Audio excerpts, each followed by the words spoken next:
dañu koy ibbee ak la xew ca Mbambilor kàngami parti bi di APR fekk baax ci diwaan ba amaloon ab meeting ba daal di mujjee ci ak pëccëxoo ak itam ay xeex ndaxte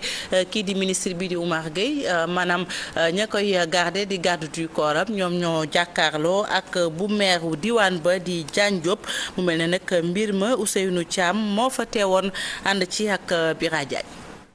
lii di meeting bi ngir jubaat la nag kii di maire bu Mbambilor ak ki nga xam ne ni daanaka rival la woon ci lii di APR bu Mbambilor daanaka nag ay xiiroog ŋaayoo xeex yu metti daanaka lañ fa nemmeeku ñu bëri nag daanaka am ci ay gaañu xeex boobu nag li ko waraloon di ay garde de corps ku ci nekk doon wane sa morom ci kanamu kii di ministre bi ñu dénk wàllu napp gi waaye tamit ci kanamu kii di directeur de cabinet bu njiitu réew mi di maître Oumar Youm moom ci ay kàddoom sax mi ngi ñaan ñaari responsable yi nag nañu gën a jubale seen i militant seen réconciliation boobu rek bañ a doon lii di réconciliation de façade gannaaw nag jéego yu métti yi nga xam ne nii ministre de la pêche def na ko nag ngir jubaatle ñaari responsable Mbambilor yooyu terewul nag ñii di seeni militant ñi ngi woy ba léegi di mel ni xaj ak muus.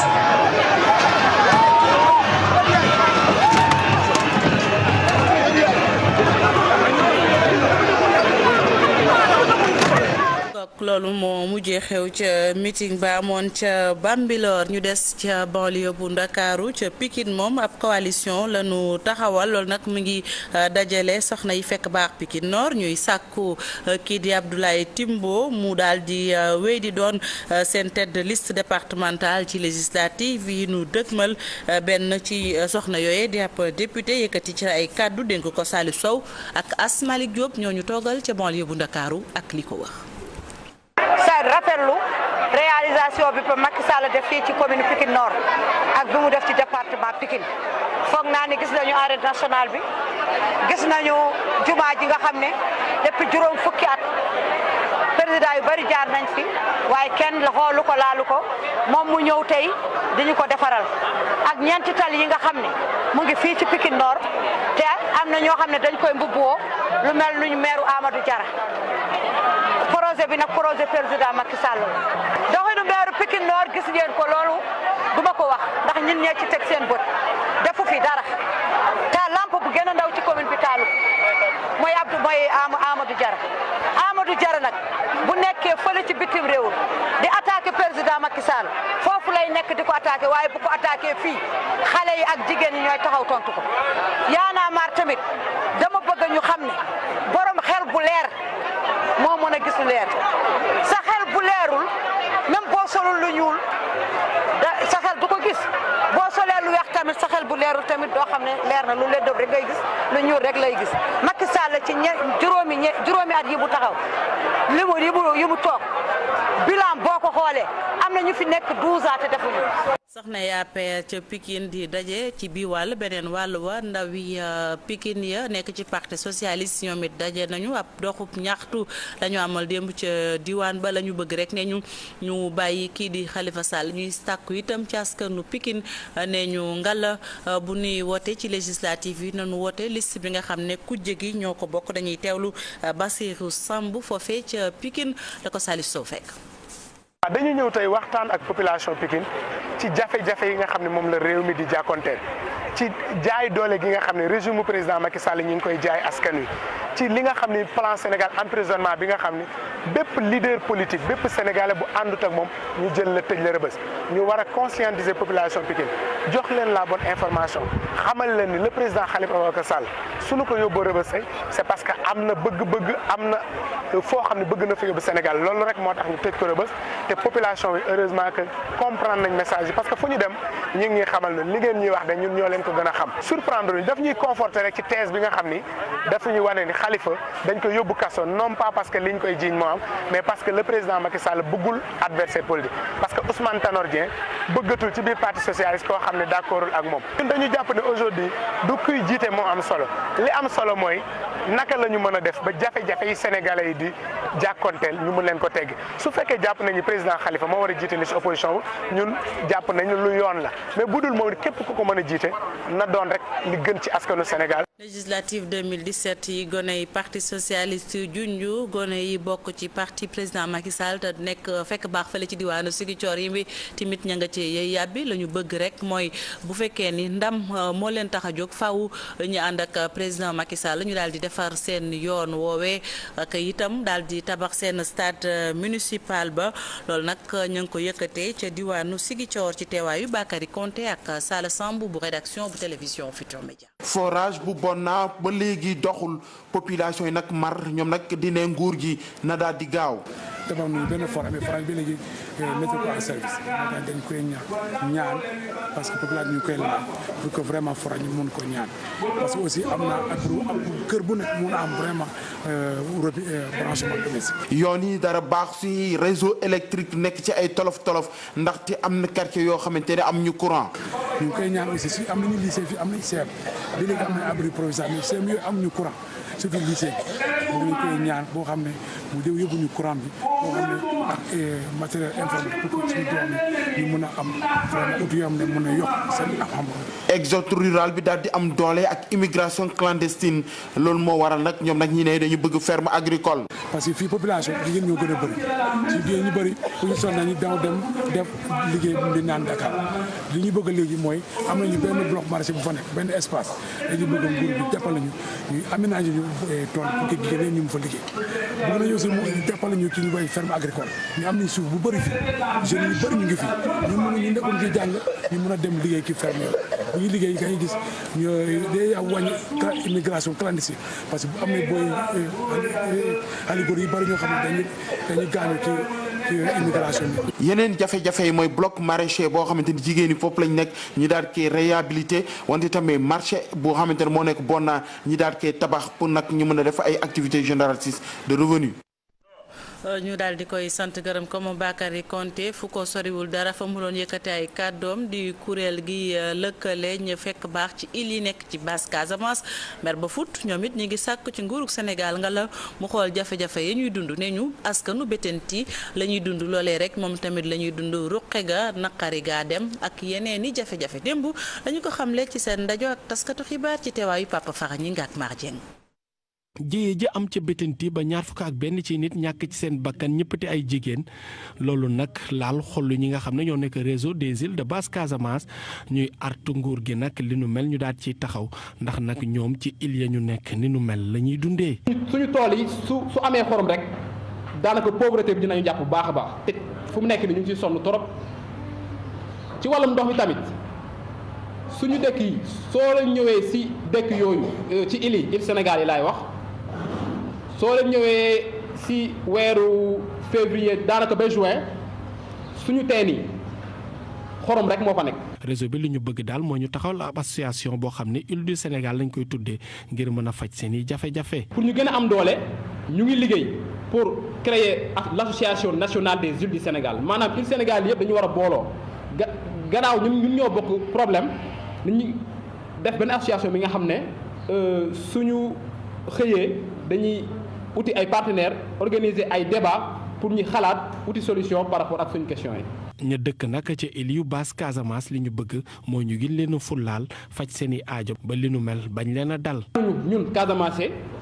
jàpp nañ ni mënu nañ dal parce que suñu yaay tamit ay gaal la ñuy jël ay gaalu joow la ñuy jël ay jigéen jël gaalu joow di raam ay kilomètres passé ay journée ci géej pour ci dara li nga xam ne mun nañ ko jàppale. gannaaw seen ndaje bi réseau des îles de basse Casamance li ñu bëgg moo nekk ñaar fukki fan ak ñeent ci weeru avril saa bu jotatee ñu def ko bëccëg boo xam ne nag wàllu île yi lañ koy jagleel ngir nag fàttaliku ña ñàkk seen bakkan ca Bettenty. Papa Fara ñi ngi ñu sant la gërëm la wax ci beneen jafe-jafe la ñu gis nag ca diwaanu Mbaaw ak itam Kër Mbay Fall mooy ay Samba Boy ñoo fa nekk di def la leen neex du suñuy kàddu askan wi ñoo ko xamle nee ñu ay yoon la ñuy ñëw daanaka ci ay bés bi ba ca mujjee ñoom Samba Boy yooyee dañoo doxantu ba lycée Mbaaw ñu fekk gune ya ñu foqati seeni portable dem mujjul fenn loolee nag la askan wa di ñaawlu Ibrahima Goudiaby lañ ciy teewlu mu andi ci ay leeral dénk ko Salif Sow. kaa bu mujjee rek mooy par rapport ak Fosco yi nga xam ne mooy lycée Mbaaw dama tëdd ba 1h20 jeunes yi woo ma ne ma président may naam ñu ne ma instant yi nii agresseurs yaa ngi fi tëm nañ si biir lycée bi yor seen i jaas yi di dóor élèves yi nangu seen i portable donc loolu moo def mooy saa leen envoyé numéro commandant bi de brigade bi fi nekk commandant Kende mu envoyé leen 2 éléments bi 2 éléments yi ñëwee peut être bi ñu joxee benn ronde si la xaw a dissuade ñi nga xam ne mooy agresseur xam nga loolu tamit lu métti la parce que soo xoolee fii mbaaw suñu maire yi xëy di liggéey di dem ay marché poisson et tout chaque jour maanaam chaque semaine au moins di nga am 10 ba 15 cas d'agression jeunes yi tam ñi nga xam ne amuñu emploi peut être chômage bi ak manque de formation ak li nga xamante mooy garage malien bi nga xam ne peut être point focal bi nga xam côté trafic en drogue parce que ak li nga xam ne tam mooy forêt classée bi xam nga déposé plus de 200 courriers tey ñi la woo njëkk gën a dooleel mooy autorité yi le maire peut être moom dafa am empêchement parce que dafa am dëj moo tax gisuñu ko fi mais ñi nga xam ne ñoo fa nekk président tey war nañu au moins recevoir ñu le sous-préfet dem nañ fa déposé nañ ba ñu jox ñu récépissé de dépôt mais tamit amul suite commandant de brigade dem nañ fi tamit déposé nañ amul suite moo tax ñu ne au moins li ñu war a def mooy woo ñi nga xam ne ñoo bàjjenu gox yi délégué de quartier yi imam yi sous-préfet commandant de brigade maire ak élus locaux yi ñëpp ñu toog waxtaan benn penco jéem a xool nu ñuy def ba au moins indi ay solution par rapport ak li nga xam ne mooy insécurité fii si Mbao suñu defee loolu dinañ toog diir suñu gisul dara nag dinañ woo jeunes yi ak imam yi ñëpp ñu def benn marche bi nga xam ne marche pacifique lay ñu wax ci leneen ca diwaanu Ndar Géej moom juróom-benn ci ay doomam te ay nappkat la dëkkub bii di Mauritanie teg loxo ñu joxañ leen baaraamu tuuma ne lu aju ci sinébar bu takkoo takku la ñu nangoo ci ñoom loole ca Ndar des koo weddi ba tëdd ci suuf Ousseynou Diop doxantu ba sànca ba foofee la doomi Ndar yooyee ñu tey fekk baax. juróom-benn doomu sànca ba ñu teg leen loxo ca Mauritanie Sénégal bi ñu nekkoon. lañu fekk ci ay xibaar yu ñu jot benn tonne ak juróomi téeméeri kilogramme ci yamba si bërëb bi ñu leen fekk seeni njaboot seeni xol fees lool. sama dooma yaayam sama xarit benn bakkan boo mu sa jëm ay yaay di may yóbbu jigéenam yi fi nekk dese la ñu man dara. waaye ana mbir yi naka la demee. ñoom dañ leen wax ni leen jën ngeen di jël si ñu dem di jëli jën bi ñu demee di jëli jën ci lañ leen jox carton yooyu ñu yeb ka te ñi leen jox carton yooyu defe naa jàpp na leen ci territoire Mauritanie ñoom ak ñoom lañu boole foofu téye. soxna Pape Gueye jiite woon gaal gi xolam tooy moo tax mënul woon addu ñi di témoigner fësal ni dañu trahir juróom-benni doomu Sénégal yi. dafa nekkoon coup boo xamante ni man dama yaakaar ni coup préparé la parce que bateau bi la woo ni la kaay ma jox la jën nga ñëw mu yebal la jën ba pare wàcce ci benn marocain ni la kaay kii dama koy yóbbaaleel Dakar pour mu yóbbul ma pièces yi ay keesu pièces la. xale yi xamuñu drogue ndax bu ñu xamoon drogue bala noo dem fii ñun ñii suñu seen ay waajur daanu téye xaalis boo xam ne bu ñu leen jàppee nu am lu ñu jëlee avocat wala ñu am fu ñu jaar mais fi mu toll nii ñun amul kenn ku ci mën am passe boo demee Mauritanie. ginnaaw ba ndox turo an bàqa des njabootu juróom-benni doomu sànca ba ñu ngi ñaan wàllu ngir ñu mën leen bàyyil seeni doom yi. waaw kon noo ngi ñaan autorité Mauritanie ñu seetaat mbir mu bu baax a baax ñu xool te dimbali nu te yàlla tax. du ñaan nag Mauritaniens yi président bi ambassade bi Sénégal bi nekk Mauritanie mu jàppale doomam ni ko jubla ni ko dëggu la. Macky Sall bi nga xam ne mooy suñu gouvernement suñu président nekk fi te yàlla teg ko fi noonu jàppale suñu waa kër mbokk yi ñu dellu si waat suñu loxo ndax xamuñu lu bon duñu wax lu bon. waaw nu ñuy ñaan autorités yi yëpp ak fu waay mën a ne si àddina fu waay mën a ñëpp xeebuñu kenn ñun ñi sax ñu ngi bëgg dem Mauritanie amuñu lu nu mën a demee pour Mauritanie pour dem leen seeti mais nag ñu ngi ñaan daal ku si mën taxawu nga dimbali si parce que ay pass yoo xam sax mën nañ dox course yooyu sax nga dimbali si te yàlla tax. doomu Sénégal yi talaata bile la ñu war a jàkkaarloo juge bi fii ci Ndar nag ñoom askan wi dañu jommi jaxle ci xibaar bi bañ ko jotee. Ousseynou jërëjëf fukk lañ ci ay syndicaliste ñu daal di leen tàggat ci wàllum analyse budgétaire loolu nag ñu ngi jugee ñoom fukk yooyee ci juróomi centrale syndicale lañu bëgg rek mooy syndicaliste yi ngala bu nu jàkkaarloo ak nguur gi mën a teewal seeni ñooñ Fatou Bintou Konté lañ ci àndal ak Modou Diop ci ay leeral. xaalis yi dañoo delluwaat jàngat li nga xam ne moom mooy analyse budgétaire kii di CARES di comité d'analyse et de recherche syndicale di ab kuréel goo xam ne moom moo tax ñii di fukki syndicat jóge ci centrale syndicale yi gën a mag fii ci Sénégal ñu defal leen bi des formation bi ren dañ ko doon ñu ngi ci suñu deuxième phase bi nag mu amoon ñetti thème benn thème bi moo doon sur la protection sociale dans le secteur de l'économie informelle ñaareel bi nekk sur l'analyse budgétaire beneen bi mu nekk ci accord cadre nationaux yi puisque dañu xool ni Sénégal dafa bëri ay multinationales. formation bi njaxatal bi mu am mooy que ni ay renforcement de capacité la ñu doon def ndaxte en tant que syndicat war nañu mën a xam exactement tey état bu defee budget ñun ñu xool suñu préoccupation ndax état bi jël na ko en charge xool à combien de pourcent ci la ko jël xool ndax état bi préoccupation yooyu yëpp ñuy wax mi ngi ci biir budget bi muy protection sociale muy emploi. ñu éliminer lépp loo xam ne moo di barrière syndicale ci seen diggante ñoom syndicalistes yooyu fas yéene nag sëgg ci li nga xam ne moom moo di recherche coalition centrale syndicale yooyu nag dañoo fas yéene li nga xam ne moo di syndicalisme de développement ñu def ko seen i mbébét. ci Afrique war na fekk ñun syndicalistes yi yéen ñi nga xam ne yéen a war a assurer taxawaayu syndicalistes yooyu bu ëllëgee ngeen xam ne budget yi di fonctionner pour kenn bañ ñu nax wala kenn bañ a réeral croissance bi il faut que ngeen xam nu ngeen di jàkkaarloo ak ñoom il faut ngeen xam nu ñuy élaborer suñu plateforme pour que plateforme yooyu justement jëm ci njëriñu liggéeykat yi il faut que ñu am une forte mobilisation pour influencer les politiques publiques orienter leen vers justement la demande sociale vers l'équité loolu daanaka moo bu ma doon tënk mooy jotaayu tey bii. ba tax ni kii di Cheikh Diop di secrétaire général CNTS FC di leen ñaan li nga xam ne moom moo di solidarité syndicale mu nekk loo xam ne lu ñu dund la ngir mën a jël en compte li di revendication ñii di liggéeykat yi. loolu mooy cosaanu mouvement syndical kon solidarité am na solo lool ci ñun àdduna lu dox ba ñu egsi ci mondialisation ñu war a am beneen taxawaay bu nga xam ne day weesu syndicalisme de classe syndicalisme de lutte valeur boobu de solidarité ak valeur syndicalisme de lutte dañ ko war a garder waaye dañ ko war a yokk pour méngoo ak jamono mooy fexe ba bu ñu jàkkaarloo ak ñiy représenté capital ñu am luñ teg seen loxo lu nga xam ne duñ ci mën a weddi dara te loolu dafa laaj. waa CARES nag di comité d'analyse et de recherche section Sénégal bi nag dañoo fas yéene li nga xam ne moom moo di dynamique de recherche bi ñu jàpp ñu fas yéene cee taxaw bu baax ci ñetti at yi ñu jëm. système d'alerte précoce ab jumtuwaay bu CEDEAO taxawal ngir gën a suuxat jàmm ak kaaraange ci réew yi dox dendop Afrique bi la ñu bëgg rek ne ñu mooy jàppale njiit yi ba nu gën a dox tànki jàmm Ibou Diouf cay leeral. xalaat lépp luy indi dal ak jàmm ci espace CEDEAO loole di mébét réew yi nga xamante ne rek ñoo bootee ci kuréel boobu ñu tàggat ay moniteur ngir ñu gën a jege askan bi ngir jële fa tamit ay information yu mën a soxal réew yi. D'autre terme, le système offre une évaluation directe. ak système d'alerte précoce bi ñu taxawal dinañ mën a indi lépp lu aju ci waru xibaar yu dëggu loolee nag gannaaw ay rapport yi nga xamante ne moniteurs yi dinañ ko joxe saa su nekk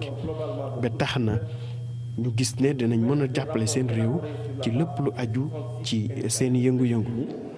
et d'envoyer des rapports d'incidents et de situations. jumtuwaay woowee nag dina may réew yi féete ci biir CEDEAO ñu mën a jàppale seen nguur yi ci lépp lu suqali jàmm ak dal ci seen dëkk yi. Il ne peut pas y avoir de développement sans paix et sans sécurité. gis naa ne taxawaay bu mucc ayib la ndaxte lii dina bokk ci li ñu jàppale ci suñu liggéey ndax gis nañ ne kaaraange dafa am solo te information yi moniteurs yi di joxe loolee dinañ ko mën a jëfandikoo ci seen liggéey. de prévention et de résolution. moniteurs yi nag ñu tàggat ngir ñu amal bi li liggéey ñu gis ne jamono ji xam nañ li leen tax a jóg. Cette rencontre a été une rencontre extrêmement importante pour nous moniteurs terrain. ñu gis rek ne ak tàggatu bi jamono ji xam nañ li nga xamante ne rek noonee la ñu war a taxawee loolu tamit dinañu gën a doole ci suñu liggéey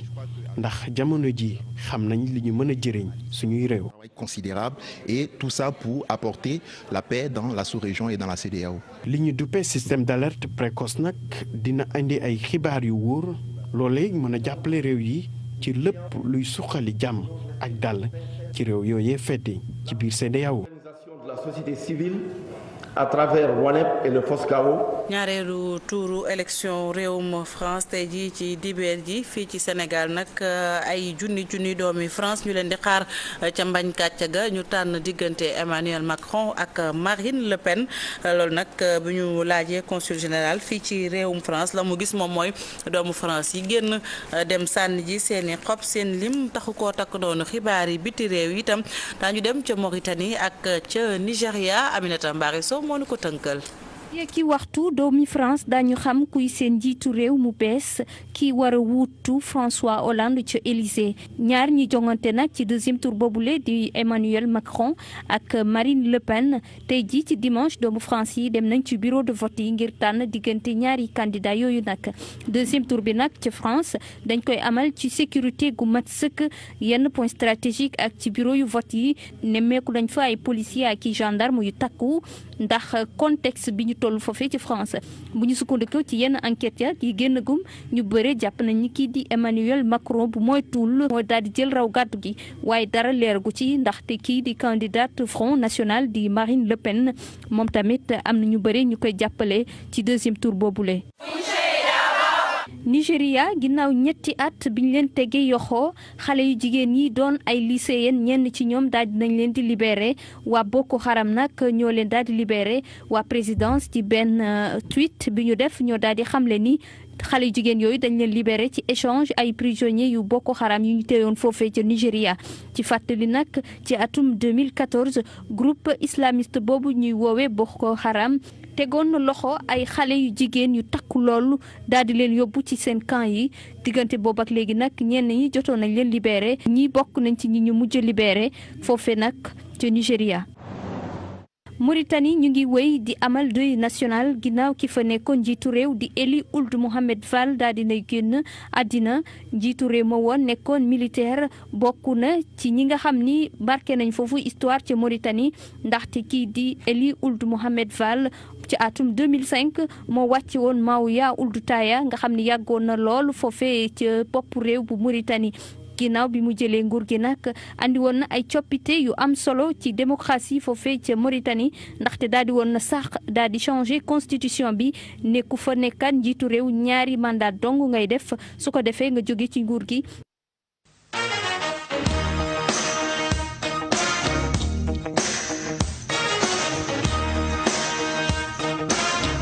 ca diwaanu Ndar moom coow moo am ci ñi jiite nawetaan bu zone 1 ci diwaanu gox yu ci mel ni Santhiaba Hydrobase goxu Mbaaj jàpp Guet Ndar fukki ASC ak ñett yu bokk ci zone boobile dañoo fas yéene gedd dañuy teewlu Mor Sadio Samb mu yore kàddu ko collectif googile kàddu yi Ousseynou Diop ak Habib Seck ñoo ko taataan. waaw la fa nekk du assemblée générale parce que dañoo ñëw ñu def 5 ASC installé 5 ASC daal di dem seen yoon fal 5 ASC yooyu noonu règlement article 15 bi li mu wax dafa leer daf ni mënuñu installé zone boo xam ne amul lu dul gën néew dafa war a am 7 ASC article 15 moo ko wax du ñun ñoo ko wax léegi nag ñoom président ODCAV ak ay superviseur bi ñu ñëwee dañoo installé juróomi ASC mënut a nekk zone ñoom ñu fal seen bureau léegi ñu beddi ñun 6 ASC yi ñun nag 6 ASC yooyu noonu dañ ne ñoom foom yi ñun dañ ci bëgg a bokk mais nañu veiller à ce que règlement bi kenn du ko utiliser noo xam ne noonu la arrangé wala ni mu la neexee donc looloo tax ñuy attirer encore une fois attention président Amadou Kane mais ñi ko nekkal Ndar notamment président ODCAV de Saint-Louis moom la ñuy ŋàññi taxawaayam moom la ñuy ŋàññi jëfam ndax au lieu mu dajale nit ñi ñu toog di waxtaan da doon bind ay bataaxal di yónnee di wax ne ñun ñoo taxawul ci tànku wut jàmm ñun ñoo taxawul alors que wootewul dajale wuñu bu loolu amul nag instant bi ne xam nga dañ ni processus bi jeex na au niveau de la région loolu amul bu boobaa ñun ñoo moom suñu bopp mais li nga xam ne moo ñu gënal mooy ñu des ci biir texte yi ci biir ONCAV di fowandoo comme suñu ay morom mais juróomi ASC du ñoom ñoo ñuy jàpp takk buum suñu baat di ñu diri ci li leen neex doxalin bi moo ñu neexul parce que dafa dëppoowul ak yoon li ñuy sàkku mooy lépp ànd ci yoon léegi bu boobaa lu ñu yoon teg ñu xam ne ñun ñii ñoo manqué ñun ñu dem ca. ñu jeexale ñeent fukk ak ñeenteelu yoon bu Coupe Saint-Michel amal nañ ko niki démb ca seet ji Duc moo duma Uzo juróom-benn fukki poñ ak juróom ci juróom fukk ak juróom ñeenti carton yu metti te tàng la woon ci diggante Duc ak Uzo du suñu kàddu Pafara Ñing ak Mar Dieng ma ñu fa teewaloon ñooñu ko nettali. Dakar Université Club daal di gàddu ñeent fukk ak ñeenteelu édition Coupe Saint-Michel lépp nag ñu ngi ko joué ba ñu dellusee ci mi-temps bi. ñu ginoonu collectif ñii di waa ISO jaune noir yi nag daal di creuser lii di score bi ci ñeenteelu carton bi. Wakaam dañoo joué bu bëri xamante nañ bu baax a baax donc ils ont pu gérer le début de match donc on était très serré à 2 ou 3 points jege woon nañu trop donc loolu moo tax match yi métti mais pour ñu yombal ko dañoo bàyyi ba quatrième carton ñu yokk suñu doole yokk suñu rythme pour mën cee génn. quatrième carton bi mu desee 5 minutes. waaw laaj même bi ñu débuté quatrième quart bi sax gis naa ne kuy mënoon nañu koo jël ndax ñu ngi gis ne ñun ñu ngi daw plus que équipe B. ñu duggee première période dañ doon jouer léger quoi mais deuxième période coach bi daa insisté ci yow défense bi quoi. ay joueurs yu xarañ ñu nemmeeku leen ci ñaari boor yëpp waaye nag organisation bu baax ci wàllu défense bu dikk loolu moo gën a gêné ñii di waa Wakaam tax ñu raté ay panier facile yu bëri. instant bi ñu ñëwee troisième quart-temps sunu meilleurs joueurs yi dañoo teel a am ay fautes dañoo am ñenn ñi dañoo am 2 fautes ñenn ñi am 3 fautes te en général boo amee 3 fautes da ngay défendre passivement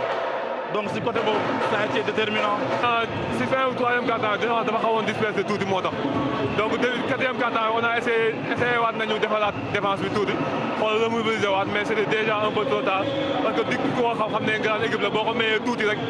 c'est fini tu vas perdre da ngay perdre match bi donc. équipe yu dikk nag bëri ay raaye yoo xam ne jox nañ ko seeni jour ci ñin dem jonganteel nag Iso Ousmane Faye wane ci boppam ci stade boo xam ne waxumboon na lool. Fara jërëjëf mu ngoog fi la ñu yem ak yéen ci xibaar yi jaajëfal leen ci safo bi ak kóolute bi rédaction bu télévision Futur Média dig leen daje ngoon bu ci yàlla andee ñeen du jàmm.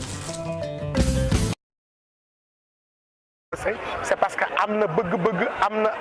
foo xam ne bëgg na fa yóbbu Sénégal loolu rek moo tax ñu tëj ko Rebeuss te population bi heureusement que comprendre nañ message yi parce que fu ñu dem ñu ngi xamal ne li ngeen ñuy wax de ñun ñoo leen ko gën a xam surprendre ñu daf ñuy conforter rek ci thèse bi nga xam ni dafa ñu wane ni Khalifa dañ ko yóbbu kaso non pas parce que liñ koy jiiñ moo am mais parce que le président Macky Sall bëggul adversaire politique parce que Ousmane Tanor Dieng bëggatul ci biir parti socialiste koo xam ne d'accordul ak moom ñun dañu jàpp ne aujourd'hui du kuy jiite moo am solo li am solo mooy naka la ñu mën a def ba jafe-jafe yi sénégalais yi di jàkkonteel ñu mën leen ko tegg su fekkee jàpp nañu président Khalifa moo war a jiite li ci opposition wu ñun jàpp nañu lu yoon la mais bu dul moom képp ku ko mën a jiite na doon rek li gën ci askanu Sénégal. législative 2017 yi gone yi parti socialiste junju gone yi bokk ci parti président Macky Sall te nekk fekk baax fële ci diwaanu Ziguinchor yi bi tamit ña nga ci yey yàbbi la ñu bëgg rek mooy bu fekkee ni ndam moo leen tax a jóg faaw ñu ànd ak président Macky Sall ñu daal di defar seen yoon woowee ak itam daal di tabax seen stade municipal ba loolu nag ñu ngi ko yëkkatee ca diwaanu Ziguinchor ci teewaayu Bakary Konté ak Sala Samb bu rédaction bu télévision Futur Média. forage bu Bonna ba léegi doxul population yi nag mar ñoom nag dine nguur gi na daal di gaaw. tabax nañu benn forage bi léegi mettre ko en service dañ koy ñaan parce que population ñu koy laaj pour que vraiment forage ñu mun ko ñaan parce que aussi am na ak kër bu nekk mun a am vraiment branchement domestique. yoon yi dara baax si réseau électrique nekk ci ay tolof ndaxte am na quartier yoo xamante ne am ñu courant. ñu ngi koy ñaan aussi si am nañu lycée fii am nañu CEM bi léegi am nañu abri provisoire mais CEM yooyu am ñu courant surtout lycée bi ñu koy ñaan boo xam ne mu jëw yóbbu ñu courant bi boo xam ne ak matériel informatique pour que suñu doom yi ñu mën a am vraiment outil yoo xam ne mën a yokk seen xam-xam. exode rural bi daal di am doole ak immigration clandestine loolu moo waral nag ñoom nag ñi ne dañu bëgg ferme agricole. parce que fii population jigéen ñoo gën a bëri.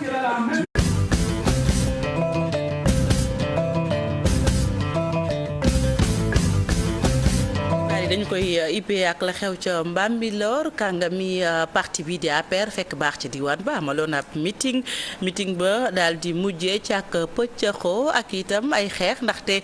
kii di ministre bi di Oumar Gueye maanaam ña koy garder di garde du corps am ñoom ñoo jàkkaarloo ak bu meeru diwaan ba di Diagne Diop mu mel ne nag mbir ma Ousseynou Thiam moo fa teewoon ànd ci ak Bira Diagne. lii di meeting bi ngir jubaat la nag kii di maire bu Bambilor ak ki nga xam ne ni daanaka rival la woon ci lii di APR bu Bambilor daanaka nag ay xiiroog ŋaayoo xeex yu metti daanaka lañ fa nemmeeku ñu bëri nag daanaka am ci ay gaañu xeex boobu nag li ko waraloon di ay garde de corps ku ci nekk doon wane sa morom ci kanamu kii di ministre bi ñu dénk wàllu napp gi waaye tamit ci kanamu kii di directeur de cabinet bu njiitu réew mi di maître Oumar Youm moom ci ay kàddoom sax mi ngi ñaan ñaari responsable yi nag nañu gën a jubale seen i militant seen réconciliation boobu rek bañ a doon lii di réconciliation de façade gannaaw nag jéego yu métti yi nga xam ne nii ministre de la pêche def na ko nag ngir jubaatle ñaari responsable Bambilor yooyu terewul nag ñii di seeni militant ñi ngi woy ba léegi di mel ni xaj ak muus.